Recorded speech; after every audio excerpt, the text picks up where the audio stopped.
Area Public School Board is expected to vote today on an updated consolidating plan. It includes closing 2 additional schools.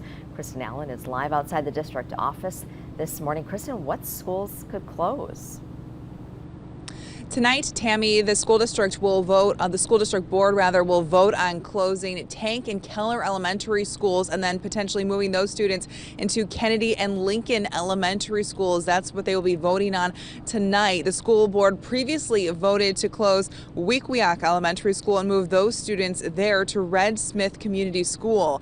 These proposals are part of a 10-year master plan put together by a community task force to deal with a $20 million budget shortfall and projections that fewer students will be enrolled in the district in the future.